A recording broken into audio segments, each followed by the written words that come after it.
Hello and welcome to the Ending Body Burnout Show. We are your hosts, Chris and Philly, co-founders of a multi-award-winning functional medicine practice, serving busy people with energy, mood, and gut issues. While busyness, addictive doing, people-pleasing, and perfectionism might be the norm, it's not normal, and it's a major contributor to health issues. Our goal with this show is to give you a holistic root cause approach to healing your body so that you don't have to continue doctor or diet hopping or popping a gazillion supplements hoping something might stick. So get ready to heal your body, get your spark back, deeply connect with yourself, and step into the life of your dreams. Let's dive in.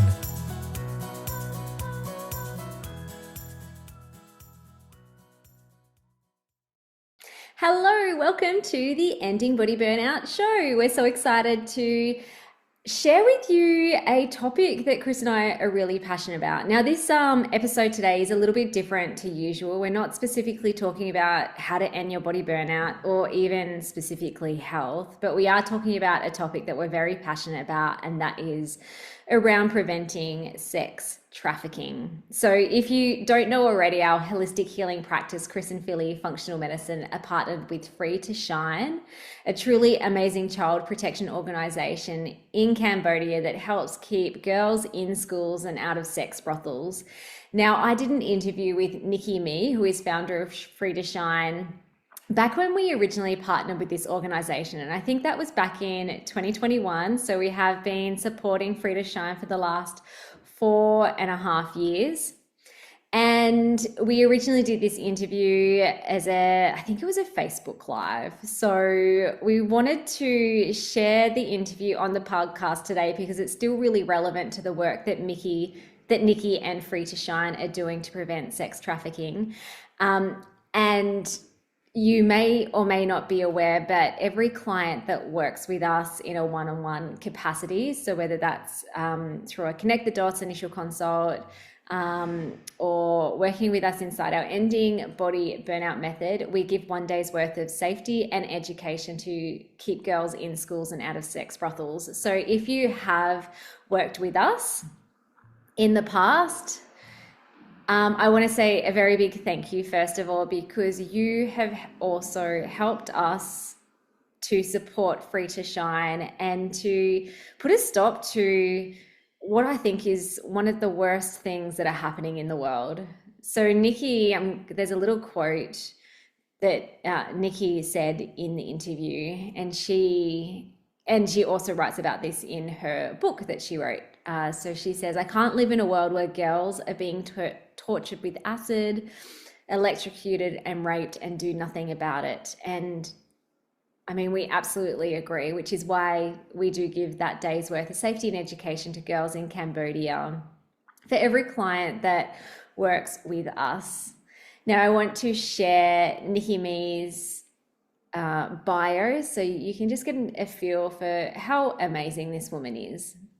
So Nicky Mih is an educator, coach, and adventurer. Nicky Mih is passionate about inspiring people to learn, achieve, and make a difference in the world. In 2009, Nicky spent a month volunteering with more than 200 girls rescued from sex slavery in Cambodia, an experience which profoundly challenged her and led to the creation of Free to Shine. Nicky leads a team of social workers and education officers who work with community leaders, police, schools, and families to secure the safety of girls across rural Cambodia and help them achieve their rights to access education, safe drinking water, enough food, and adequate shelter. She is the author of Do What Matters: What Leading a Child Protection Organization in Cambodia Taught Me About Life and Leadership.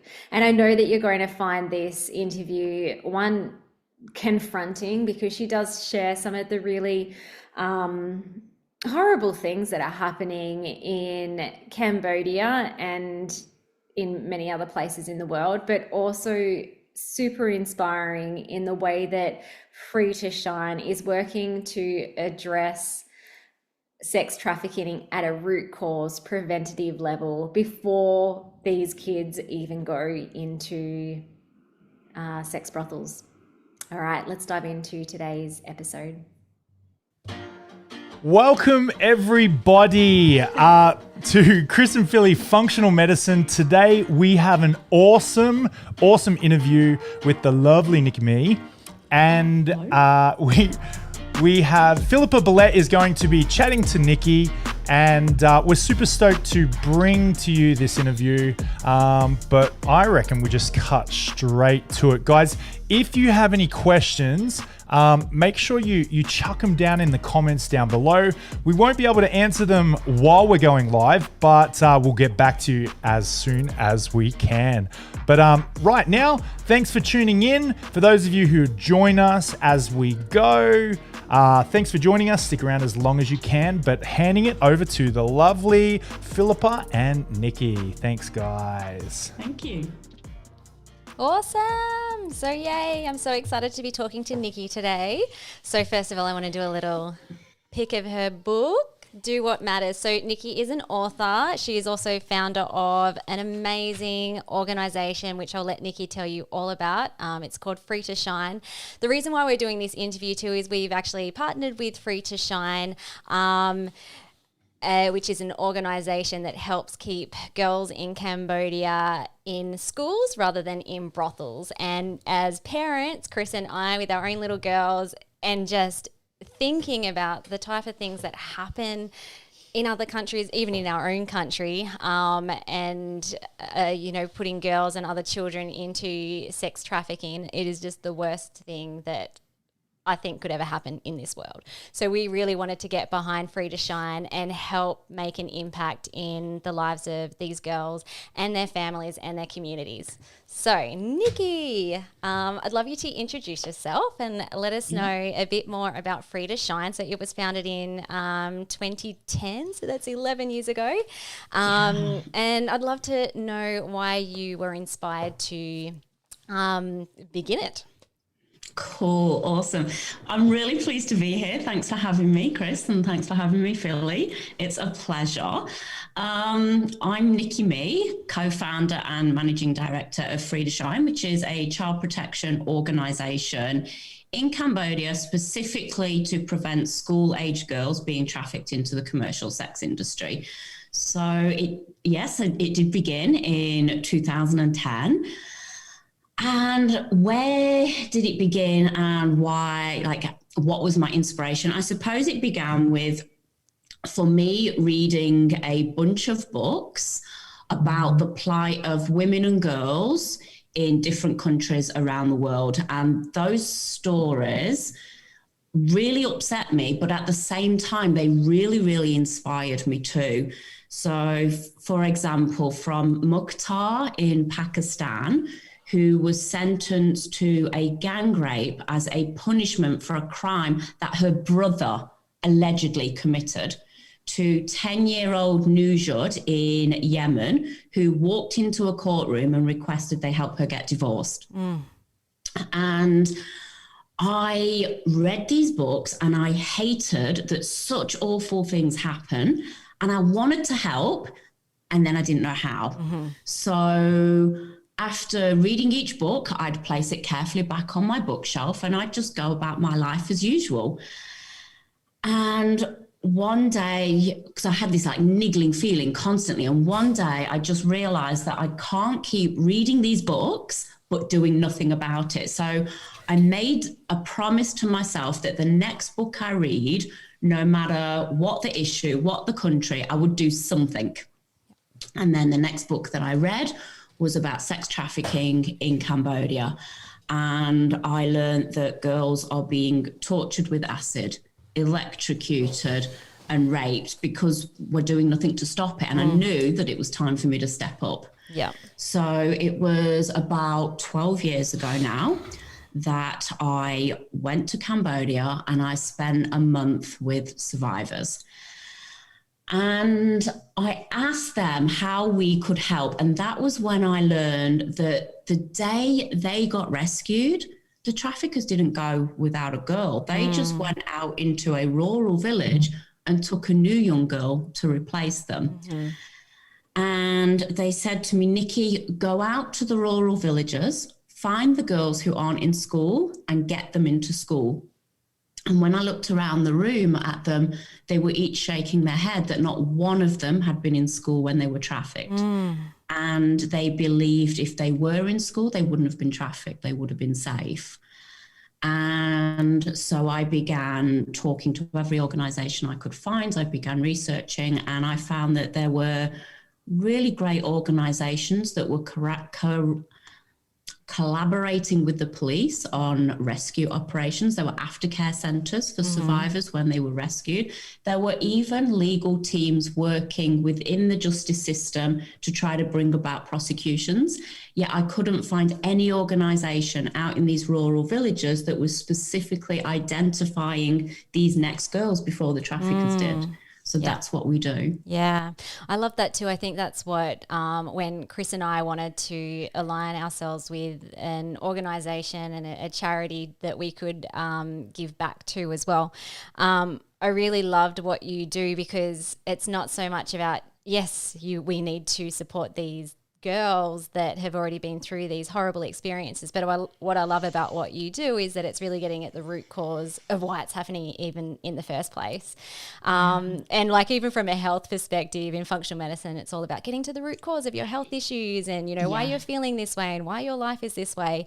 And so you're doing this at this really important global level, which I love. Cool.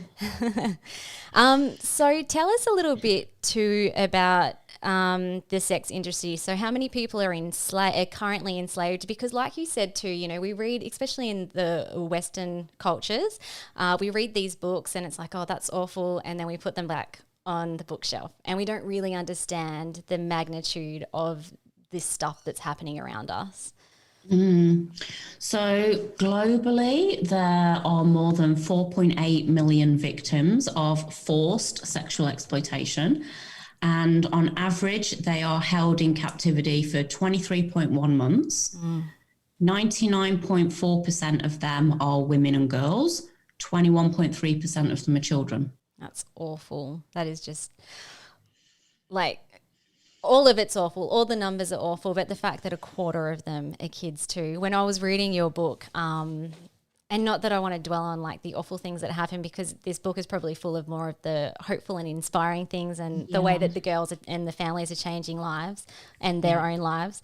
But in the initial first few chapters, there were just some horrific things, like little 4-year-old child being kept in a cage and brought out when evil men wanted to come and have sex with her. That is just, I can't even comprehend the type of people that would do that. So I think too, the magnitude of, or the amount of people that are being exposed to this, I think everyone should be doing something within our power to be able to help support this. So whether it's, learning more about it, donating to a cause like yours, or actually getting involved with the communities. So can you see a day where sex trafficking actually stops? I can. And to go back to your point, currently what the world spends on stopping and preventing sex trafficking is less than 0.5% of what the traffickers make in profit. Insane. So the traffickers are far more serious about doing it than the world is about stopping them. And so that's what needs to change. I think more people are required to step up. Yeah, that's cool. So I'd love to learn, or our listeners to learn, a bit more about how you actually support the young girls in Cambodia. Cool. Yeah, cool. So I have a team of education officers and social workers. We've helped 754 school-aged girls across 59 different rural villages to achieve their rights. So that's to be free from slavery, to access education, but also safe drinking water, enough food, and adequate shelter. So our work centres around 3 main goals. So our first goal is safe communities for children. So we teach families how to protect themselves from exploitation and abuse. So we conduct monthly safety visits and social work interventions, focusing on strengthening family and community systems so that the safety and education of their children is their priority. and we address complex factors such as poverty, hunger, illness, unemployment, migration, addiction, family violence, and debt. And our second goal is educated girls, because while the girl is physically in the classroom, she is safe. She's under the watchful eye of a professional, someone who can report if and when her circumstances change. So we provide the materials and the funds that she needs in order to access her local state school. But we also help the girls to stay in school by providing access to safe drinking water, enough food, and adequate shelter. And then our third goal is women in leadership. And I'll tell you why that's important to what we do. So we model gender equity. So only 7% of the village leaders that we work with and only 5% of the school directors we work with are female. So it's so important that we invest in the next generation of Cambodian women leaders by providing leadership training to emerging leaders, and I'll tell you about that in a little while, and also funding university places. Yeah, that's so cool. I love to, you talked about the complex factors. That's what, in case people are like, what are you talking about? The root cause of getting to the root cause of the issue is that, the fact that I remember reading in your book that it's just like the simple thing of not having safe water. For us, we'd think like, oh yeah, we just take water for granted. But in other areas of the world, if you don't have safe water, that means that, potentially you get sick for a week or two or a month, chronically sick, where you can't go to work and then you can't earn money for your family. And then you're left at this your point where you are very vulnerable, I guess, to exploitation, like what you said. Exactly right. Yeah, and I love the leadership part too. That is so cool, because it's also not just about, and not that you at all give handouts. It's kind of like, and when you do provide things for the girls or the family, it's also to support them in their own self-sufficiency. So that's amazing. And then creating leaders to then help you guys as well in your organization. I think as I was reading the book too, a lot of girls sort of then champion what you're doing and then go out and do other stuff too. Yeah, I mean, one of the purposes of us doing that is as part of an exit strategy. We don't want to have to be in Cambodia forever. So it's about equipping them with the skills so that they can keep the next generation of children safe. Yeah, I can even see you, I don't know how long in the future, but Cambodia is all set up and then you move to the next country that really needs the help. So I'd love to learn a bit more about some of the impact that Free to Shine has made and your future goals. Yeah, okay, cool. So we've traveled 500,000 kilometers. We've provided 30,000 safety visits, 2,500 social work interventions. We've facilitated 170 community trainings, provided 900 bikes or more than 900 bikes, funded 1.4 million curriculum classes, provided 2.2 million days of safe drinking water, provided leadership training to 23 emerging leaders, funded 33 university places, built 21 homes, and helped a teenage girl build a community library. But to better illustrate what that actually looks like, I'd love to tell you a story about Kin and also Ree, because I think that'll illustrate better than just the numbers do. So Kin was 8 when we found her, and her and grandma didn't have a house. So they lived outside on a wooden bed. So if you imagine a wooden bed frame with the wooden slats, and they'd placed a mat made of woven palm leaves over the wooden slats, and they slept on there and they lived on that, and they'd wrapped it in plastic and hung the plastic through the trees, but they were still getting wet every time that it rained. And the first time we met Kin, she told us that she sometimes borrows a neighbour's bike and cycles to the school, and she said, I stand outside the gate looking in at the children learning, and I hope that one day maybe I too can sit inside the classroom.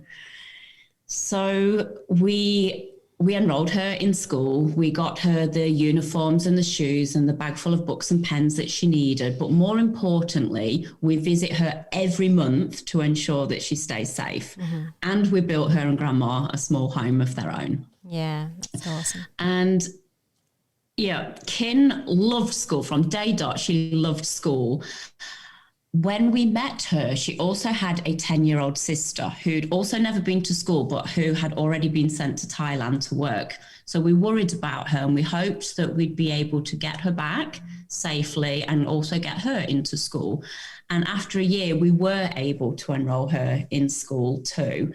And Kin is now 15 and both her and her sister are thriving. That's so amazing. That is so cool. I told my little girls who are 5 and 8, they're almost about to turn 6 and 10, about Kin.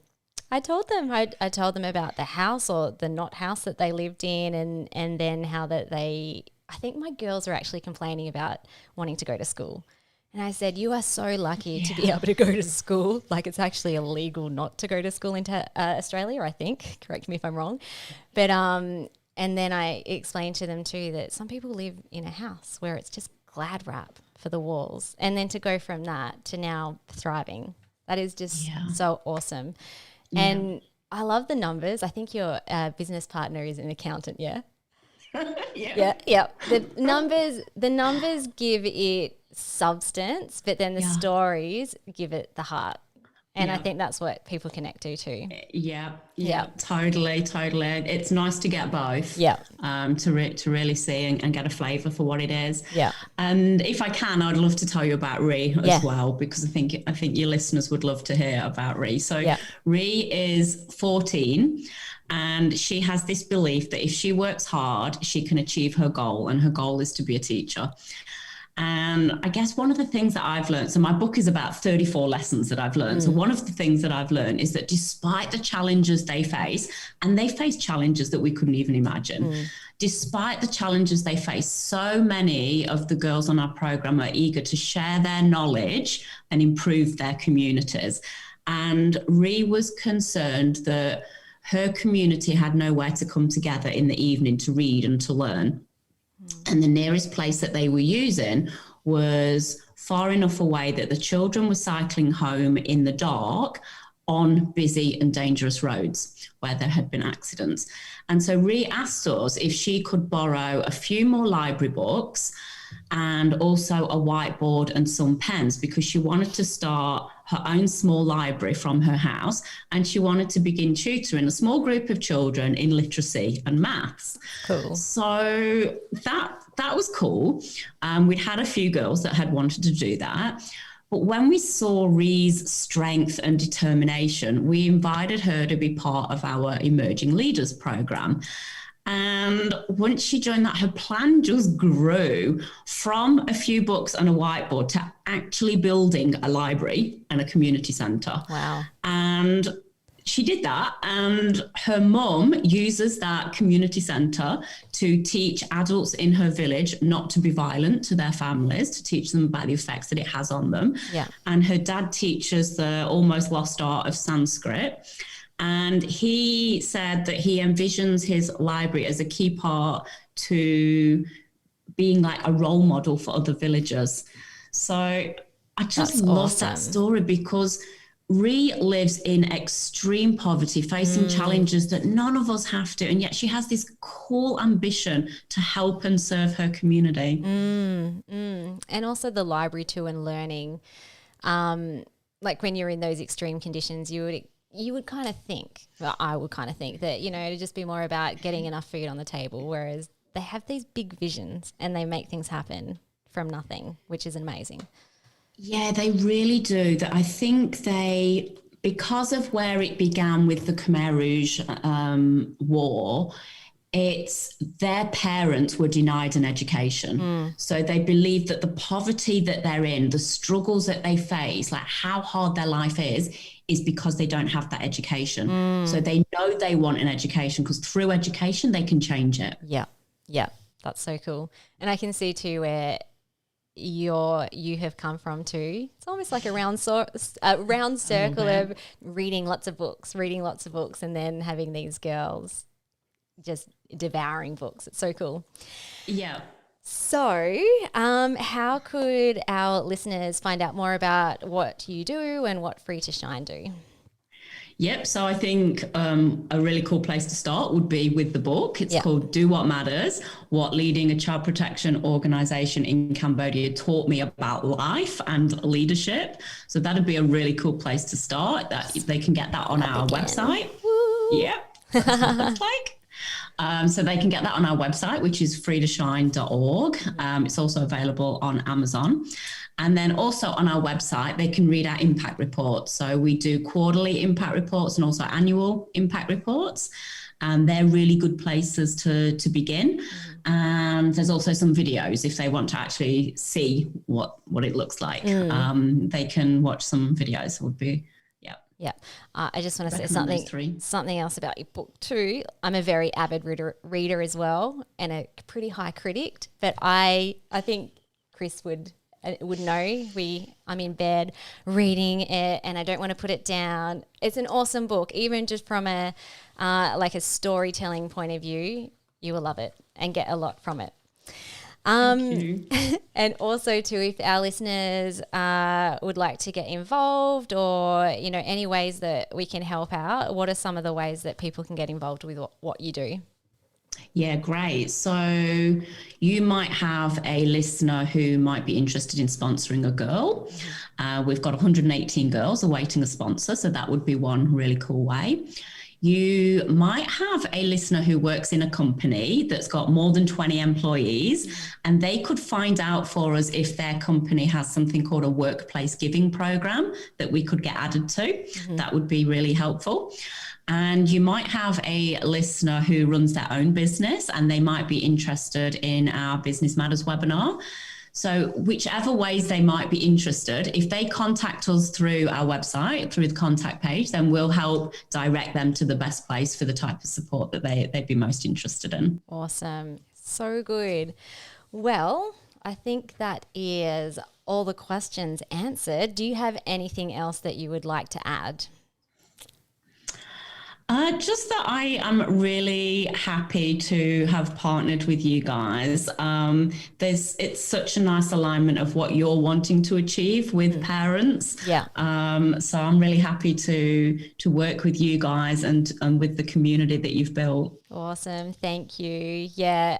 Just another little thing, like why we aligned with you guys too is you're helping children, you're helping families in a different way to what we are, in terms of getting parents healthy and more connected with their family. But really, it's the same end goal, to create really healthy, happy and thriving families, and that's going to make the world different and a beautiful place to live in.